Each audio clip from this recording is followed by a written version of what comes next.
তাহলে আমরা বলতেছি কি আজকে টেক কোয়েশ্চেন। টেক কোয়েশ্চেন মানে এমন একটা কোয়েশ্চেন যেটা হলো একটা স্টেটমেন্ট বলবে, এই স্টেটমেন্টটাকে নিশ্চয়তা প্রদানের জন্য অথবা এটাকে ভেরিফাই করার জন্য, তার স্টেটমেন্টটাকে ভেরিফাই করার জন্য এই কোয়েশ্চেনটা করা হয়। মূলত এটা কি নয়, কোনো কোয়েশ্চেন নয়, মূলত এটা কোনো কোয়েশ্চেন নয়, এটা তার শুধু যে তথ্যটা দিয়েছে, ইনফরমেশনটা দিয়েছে, এটাকে ভেরিফাই করার জন্য এটা ব্যবহৃত হয়। সেই জন্য বলছে in a tag question the speaker makes a statement but is not completely certain of the truth, so he or she uses a trick question to verify the previous statement. Sentences using trick questions should have the main clause separated from the take by a comma. The sentence will always end with a question mark. Observe the following rules. এর মধ্যে এক নম্বর যে রুলটা সেটা হলো, যদি কোনো একটা statement আমরা বলি, যদি কোনো একটা তথ্য আমরা দেই, যেমন I am a student,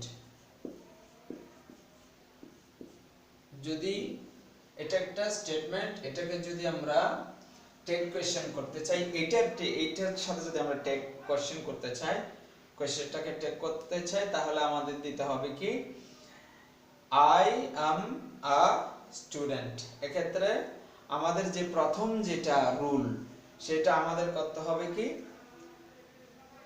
এই স্টেটমেন্টের মধ্যে যে যদি সরাসরি কোনো অক্সিলিয়ারি ভার্ব দেখা যায়, যদি সরাসরি কোনো অক্সিলিয়ারি ভার্ব দেখা যায়, তাহলে অক্সিলিয়ারি ভার্বটাকে আমাদের কি করে দিতে হবে, টেক কোয়েশ্চেনে নিয়ে যেতে হবে। যদি টেক কোয়েশ্চেনে যদি এখানে যদি এই স্টেটমেন্টে যদি কোনো ধরনের সরাসরি অক্সিলিয়ারি ভার্ব না থাকে, তাহলে ওখানে ডো, ডাজ, ডিড, অর্থাৎ আমরা যেটাকে ডো ভার্ব বলি, ডো ভার্বের যে কোনো একটি ভার্ব নাম্বার, পারসন এবং টেন্স অনুযায়ী টেক কোয়েশ্চেনে ইউজ করতে হবে। তাহলে আমরা এটাকে সরাসরি করলে এভাবে করতে পারি, আই এম এ স্টুডেন্ট, এখানে এটা হচ্ছে অক্সিলিয়ারি ভার্ব, এই অক্সিলিয়ারি ভার্বটাকে আমাদেরকে এখানে নিয়ে যেতে হবে টেক কোয়েশ্চেনে। তখন আমাদের লিখতে হবে am I am a student, এটা টেক কোয়েশ্চেন হবে কি am I, am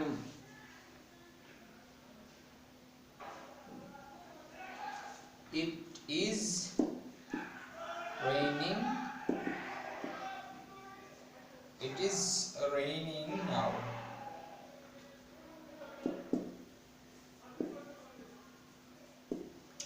it is raining now। তাহলে এটার প্রথমে ফর্মুলাগুলো হচ্ছে, এক নম্বর ফর্মুলা হচ্ছে use the same auxiliary verb as in the main clause, if there is no auxiliary use do, does or did। প্রথমে আমাদের যে ফর্মুলা সেটা হলো, যদি আমরা স্টেটমেন্টে কোনো একটা অক্সিলিয়ারি ভার্ব সরাসরি পাই, তাহলে সেটাকে আমরা টেক কোয়েশ্চেনে ব্যবহার করব। আর যদি সরাসরি কোনো অক্সিলিয়ারি ভার্ব না থাকে, তাহলে ডো, ডাজ, ডিড যে কোনো একটা নাম্বার, পারসন এবং কি টেন্স অনুযায়ী আমাদেরকে ব্যবহার করতে হবে। দুই নম্বর ফর্মুলা হচ্ছে if the main clause is negative the take is affirmative, if the main clause is affirmative the take is negative। তাহলে আমাদের যদি এই স্টেটমেন্টটা যদি অ্যাফার্মেটিভে থাকে, তখন আমাদের টেক কোয়েশ্চেনটা হবে কি নেগেটিভ, এটা অ্যাফার্মেটিভ হলে এটা হবে নেগেটিভ, আর যদি এটা যদি নেগেটিভে থাকে তখন এটা হবে অ্যাফার্মেটিভ, এভাবে হবে। তারপর 3 নম্বর ফর্মুলা হচ্ছে ডোন্ট চেঞ্জ দ্য টেন্স, কখনো টেন্স এটা চেঞ্জ করা যাবে না, অর্থাৎ এখানে যে টেন্স ব্যবহৃত হবে টেক কোয়েশ্চেনে, সেই টেন্সটা খেয়াল করে লিখতে হবে। তাহলে আমাদেরকে বলতে হবে, লিখতে হবে। তাহলে আমাদের অবশ্যই এই টেক কোয়েশ্চেন জানার আগে অবশ্যই টেন্স সম্পর্কে ভালো আইডিয়া থাকতে হবে। যদি টেন্স সম্পর্কে ভালো আইডিয়া থাকে, তাহলে আমরা টেক কোয়েশ্চেন করতে পারবো।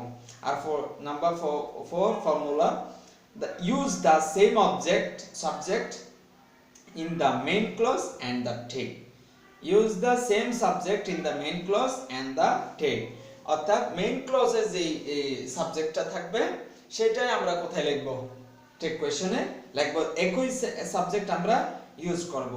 তারপর the text must always contain the subject form of the pronoun.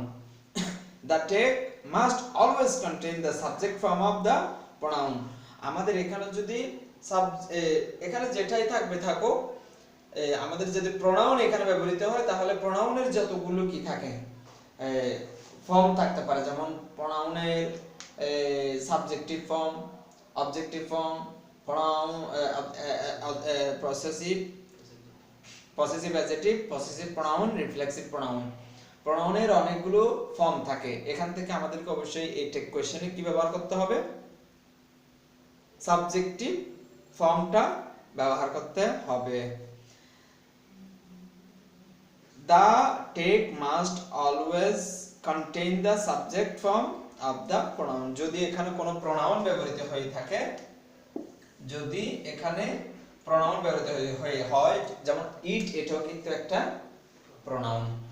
অর্থাৎ আমাদের স্টেটমেন্টে যদি প্রোনাউন ব্যবহৃত হয় সাবজেক্টের ক্ষেত্রে তাহলে সেটা টেক কোশ্চেনে সবসময় প্রোনাউন ব্যবহৃত হবে। প্রোনাউন সাবজেক্টিভ প্রোনাউনটা ইউজ হবে, সেক্ষেত্রে অবজেক্টিভ অথবা সাবজেক্টিভ আছে, অবজেক্টিভ আছে, পসেসিভ অ্যাডজেক্টিভ, পসেসিভ প্রোনাউন এবং রিফ্লেক্সিভ প্রোনাউন। সেখান থেকে পাঁচটা যেগুলো প্রোনাউনের যেগুলো রূপ আছে, ফর্ম আছে, সেখান থেকে সাবজেক্টিভ ফর্মটা ব্যবহৃত হবে। তারপর 5 নম্বর ফর্মুলায় বলছে negative forms are usually contracted if they are not, they follow the order auxiliary plus subject plus not. যেমন he saw this yesterday, did he not? এখানে যে কথাটা বলছে he saw this yesterday, did he not? Negative forms are usually contracted. Negative ফর্মটা সবসময় সাধারণত কি হবে, কন্ট্রাক্টেড মানে সংক্ষিপ্ত রূপ হবে, এনটি এরকম করা হবে। অর্থাৎ নট যেটা এরকম এই ফর্মটা এভাবে করে ব্যবহৃত হবে, এটা বলতেছে ইফ দে আর নট, যদি সেখানে কি থাকে, নট থাকে, they follow the order auxiliary plus subject plus not.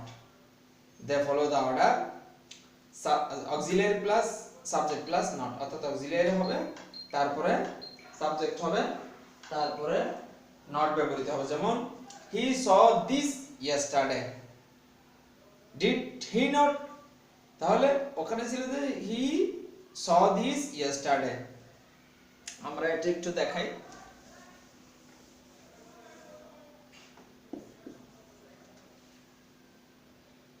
He saw this yesterday.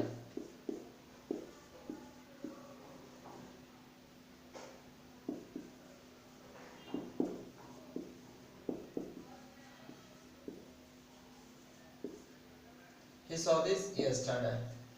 এখন এই জায়গায় আছে এটা অ্যাফার্মেটিভ সেন্টেন্স। এটাকে যদি আমরা কি করতে চাই, নেগেটিভ, অর্থাৎ আমাদের টেক কোশ্চেনটা হবে কি এখন নেগেটিভ হবে। এটা আমাদের স্টেটমেন্টটা আছে অ্যাফার্মেটিভে, টেক কোশ্চেনে গেলে এটা হয়ে যাবে নেগেটিভ। সেক্ষেত্রে আমাদের কি আমরা কি লিখবো, যেমন এটা যদি হি, এখানে যদি he saw this yesterday, he didn't, অথবা হি ডিড, এখানে তো ইয়েতে পাস্ট ইনডিফিনিট টেন্স হইছে, past indefinite tense, he saw this yesterday, yesterday এরকম এগুলো থাকলে, ইয়েস্টারডে আগো এই ধরনের কিছু ইয়ে আছে, এগুলো যদি থাকে তাহলে এটা অবশ্যই পাস্ট ইনডিফিনিট টেন্স হয়। তাহলে হি স দিস ইয়েস্টারডে এই জায়গায় টেক কোশ্চেন যদি আমরা করি কি হি ডিড নট হবে নাকি ডিড হি নট হবে, এটা হচ্ছে কথা। অর্থাৎ এই ক্ষেত্রে এটার ইয়েটা হবে auxiliary verb plus subject plus not, অর্থাৎ নটটা পরে ব্যবহৃত হবে। তাহলে যদি এটা নটটা পরে ব্যবহৃত হয়, এখানে কি হবে, ডিড, অর্থাৎ অক্সিলিয়ারিটা আগে বসছে, তারপর বলবে কি হি, তারপরে নট। ডিড হি নট, এটা হচ্ছে সিস্টেম বসার। আচ্ছা, দেয়ার আর 6 নাম্বারটা, অর্থাৎ আমরা যে 6 নাম্বার ফর্মুলাটা করতেছি, দেয়ার আর and it is forms contain a schedule subject so that take will also contain there or it as if it were a subject pronoun. So আমরা যেহেতু এটা schedule subject সেজন্য এটা টেক কোয়েশ্চনও কি হবে, দেয়ার হিসাবে দেয়ার ওই ব্যবহৃত হবে। দেয়ার আর দেয়ার ইজ এরকম থাকলে এটা দেয়ার ওই দেয়ার ব্যবহৃত হবে, যেহেতু এটা schedule subject। তারপরে বলতেছে 7 নম্বর, the verb have may be used as a main verb, the verb have may be used as a main verb, আবার ভার্বটা মেইন ভার্ব হিসেবে ব্যবহার হতে পারে, যেমন I have a new car, I have a new car এক্ষেত্রে এটা কিন্তু auxiliary verb থাকলেও এটা কিন্তু কি মেইন ভার্ব।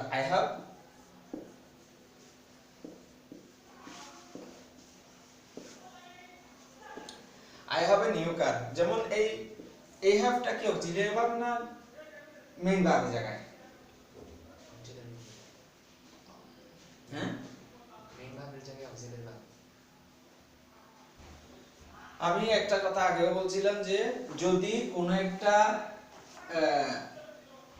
সেন্টেন্স ইংলিশে যদি আমাদের পরিচিত কোনো অক্সিলিয়ারি ভার্ব থাকেও সেটা কিন্তু মেইন ভার্ব, অর্থাৎ একটা সেন্টেন্সে একটা ভার্ব থাকলে সেটা মেইন ভার্ব হিসেবে কাজ করে, অর্থাৎ সেটাকে আমরা আর অক্সিলিয়ারি ভার্ব বলবো না। অক্সিলিয়ারি ভার্ব কখন বলবো?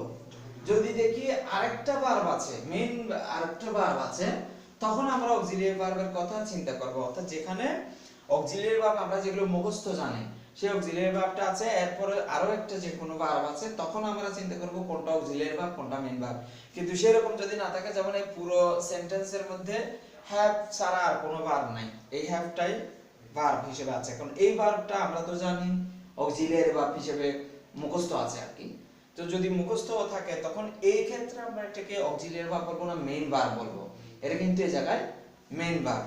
তো বলতেছে the verb have may be used as a main verb, have ভার্বটা কিন্তু মেইন ভার্ব হিসেবে ব্যবহৃত হতে পারে, যেমন I have a new car, এই জায়গায় হ্যাভটা main verb, or it may be used as an auxiliary, অথবা have ভার্বটা অক্সিলিয়ারি ভার্ব হিসেবেও ব্যবহৃত হতে পারে। কিরকম সেটা উদাহরণ, John has gone to class already, যদি বলি John has gone to class already,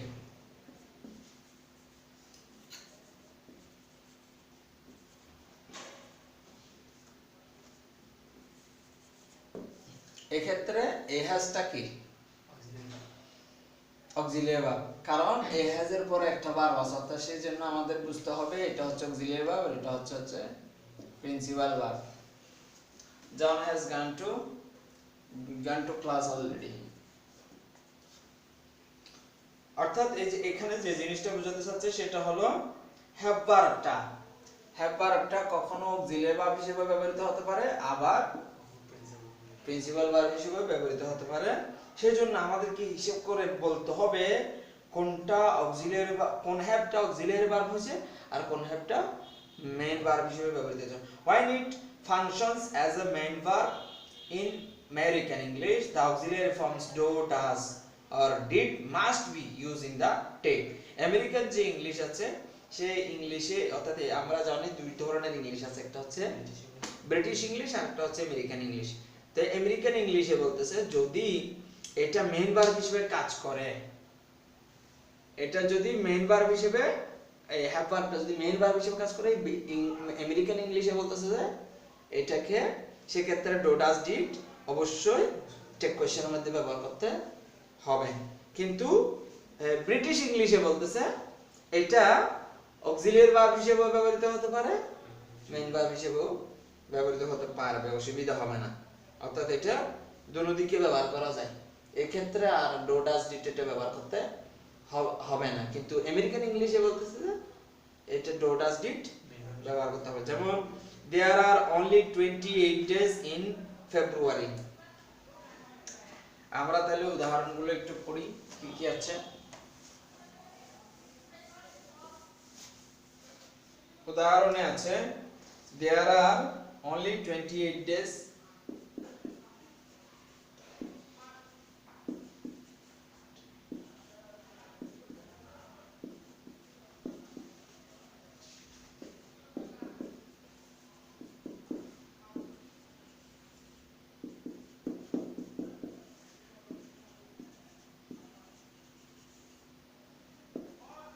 there are 28 days in February ফেব্রুয়ারি মাসে কয় দিন থাকে 28 দিন থাকে। এখানে there are এটা হলো কি সাবজেক্ট, there are এটা সাবজেক্ট, তাহলে there are দেয়ারটা সাবজেক্ট আরটা হচ্ছে ভার্ব।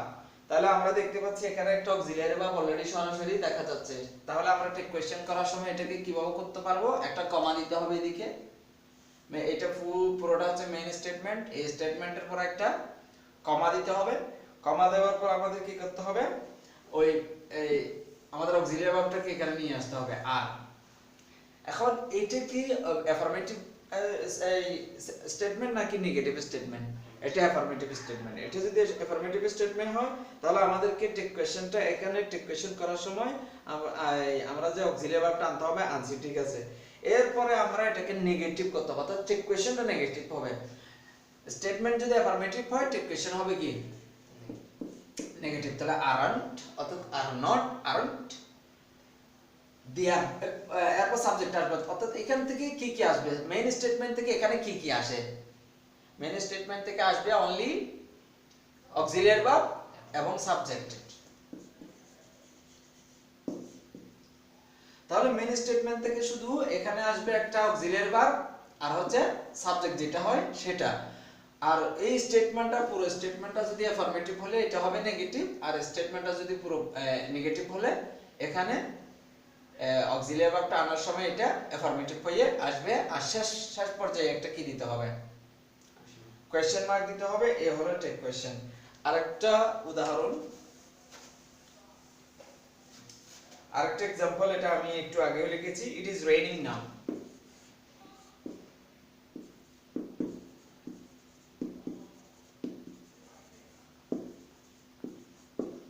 এটাকে আমরা টেক কোয়েশ্চেন যদি করতে চাই তাহলে এটা কি হবে, ইজন্ট ইট। এখান থেকে আমরা দেখা যাচ্ছে এখানে একটা কি আছে, অক্সিলারি ভার্ব আছে, অক্সিলারি ভার্বটা এখানে আসবে ইজ। এখন এই স্টেটমেন্ট পুরোটা কিন্তু অ্যাফার্মেটিভ স্টেটমেন্ট, সেজন্য এখানে আসবে কি নেগেটিভ হয়ে ইজন্ট। এখন এখানে সাবজেক্টটা কি ইট, তাহলে হবে কি isn't it, it is raining now isn't it. তার মানে এখান থেকে দুইটা জিনিস আসে, একটা হলো অক্সিলারি ভার্ব আর একটা আসবে কি সাবজেক্ট। অক্সিলারি ভার্ব এবং সাবজেক্ট আসবে। পুরো স্টেটমেন্টটা যদি অ্যাফার্মেটিভ হয় এটা এখানে নেগেটিভ হয়ে আসবে, আর পুরো স্টেটমেন্টটা যদি নেগেটিভ থাকে এটা এখানে অ্যাফার্মেটিভ হয়ে আসবে। এরপর আরেকটা উদাহরণ দিয়েছে এখানে, ইট ইজন্ট রেইনিং নাও, ইট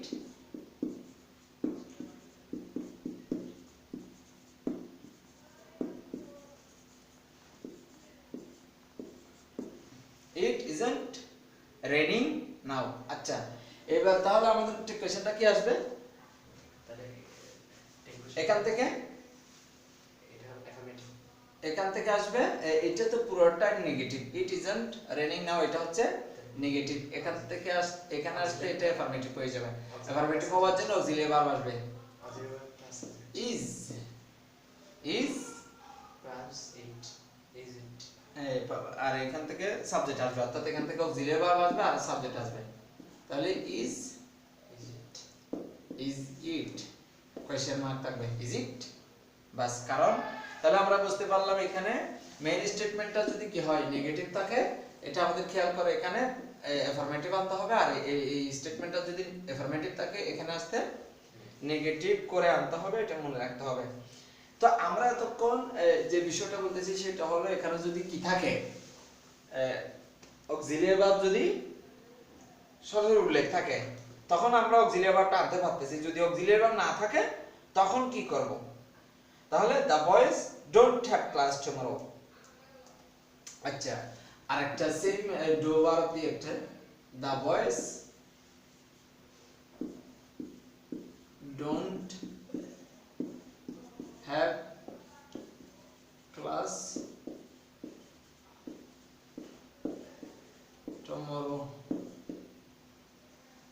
এটা হচ্ছে পুরোটা একটা স্টেটমেন্ট। এটা the boys don't have class tomorrow, অর্থাৎ ছাত্র ছাত্রীদের, শিক্ষার্থীদের অথবা ছাত্রদের আগামীকাল কি নেই, ক্লাস নেই। এই স্টেটমেন্টটা কিন্তু নেগেটিভ স্টেটমেন্ট। এখন এখানে কি আসবে, এখানে ভার্ব আসতে হবে। ভার্ব যেটা অক্সিলিয়ারি ভার্ব যদি কোনো একটা থাকে সেটা আসবে। যেমন এখানে কি অক্সিলিয়ারি ভার্ব আছে কি না, আছে।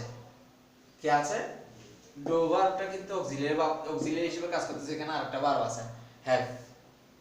হ্যাভ এটা কিন্তু এখানে মেইন ভার্ব হিসেবে কাজ করতেছে, এটা অক্সিলিয়ারি ভার্ব। তো আবার স্টেটমেন্টটা দেখা যাচ্ছে পুরোটা কি নেগেটিভ। নেগেটিভ স্টেটমেন্ট হলে এখানে এটা অ্যাফার্মেটিভ হয়ে আসবে। তাহলে ডোন্ট হলে এখানে কি হবে, নট এটা বাদ দিয়ে ডো হয়ে আসবে। তারপরে হ্যাঁ, এই ক্ষেত্রে দা বয়েস এটা কি আসবে, প্রোনাউন আসবে। কি আসবে, প্রোনাউন আসবে। প্রোনাউন আসবে কোনটা, যদি দা বয় আমরা যেটাকে বোঝাতে চাচ্ছি সেটা সাবজেক্টের জায়গায় আছে না, তাহলে আমাদের তো এখানে সাবজেক্টই আসবে সব সময়। তাহলে অবশ্যই এটা দা বয়েস এর সাবজেক্ট করলে দে, ডো দে। এগুলো কিন্তু ন্যূনতম। অনেক কিছু টেক কোয়েশ্চেন করতে চাইলে অনেক কিছু সম্পর্কে কিন্তু এক্সট্রা ধারণা লাগবে, আগে থেকে ধারণা থাকতে হবে। আইডিয়া না থাকলে কিন্তু টেক কোয়েশ্চেন করা সম্ভব হবে না। যেমন টেন্স সম্পর্কে জানা থাকতে হবে, নাম্বার, পারসন, জেন্ডার, এসব বিষয়েও জানতে হবে। সবকিছু সম্পর্কে ন্যূনতম ধারণা না থাকলে টেক কোয়েশ্চেন কিন্তু করা যাবে না। আচ্ছা, ইউ হ্যাভ টু চিলড্রেন, আরেকটা কোয়েশ্চেন আমরা করছি। ইউ হ্যাভ টু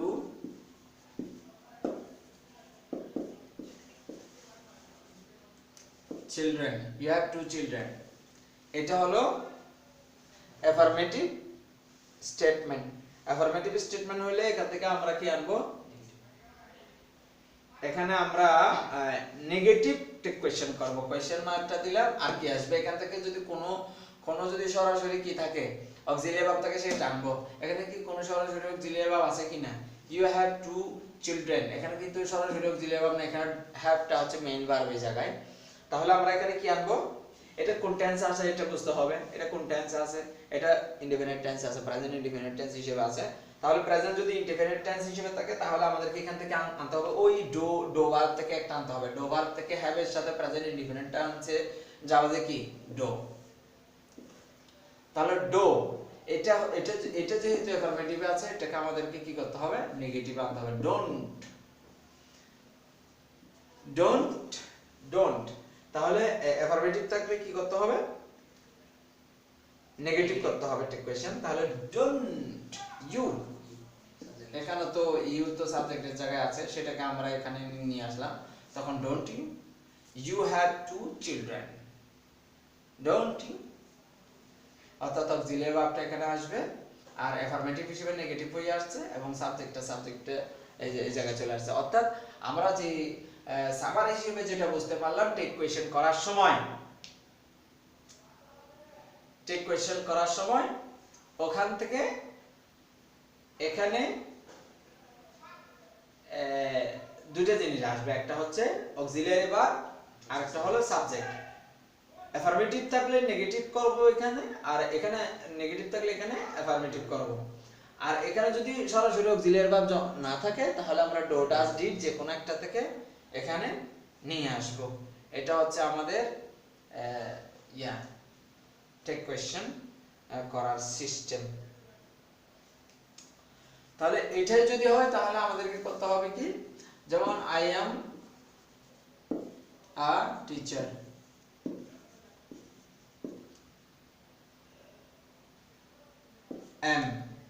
এমটা আসবে, এটা তো অ্যাফার্মেটিভ, এর জায়গায় আসবে কি নেগেটিভ, আই এম নট। তারপরে এখান থেকে সাবজেক্ট আসলে এম নট আই অর্থাৎ এমএন্ট আই এরকম। তাহলে এই ক্ষেত্রে যদি I am a teacher amn't I আর I am a student amn't I এরকম। এটা যদি এখান থেকে দুইটা জিনিস আসছে, একটা হলো অক্সিলিয়ারি ভার্ব আর একটা হলো সাবজেক্ট। এটা অ্যাফার্মেটিভ ছিল সেজন্য এটা নেগেটিভ হয়ে আসছে। এটা হচ্ছে টেক কোশ্চেন আর কিছু না। মূলত টেক কোশ্চেনের বেসিক ফর্মুলা হলো এগুলো, এছাড়া আর কিছু নাই। আরগুলো হচ্ছে আরো অনেক ডিফিকাল্ট আছে এবং অনেক কঠিন কঠিন কিছু টেক কোশ্চেন থাকে। এটা হচ্ছে বেসিক রুল, যেটা বেসিক সিস্টেম যেটা, সেটা এতটুকু টেক কোশ্চেন। ঠিক আছে, আজকের মতো এতটুকু।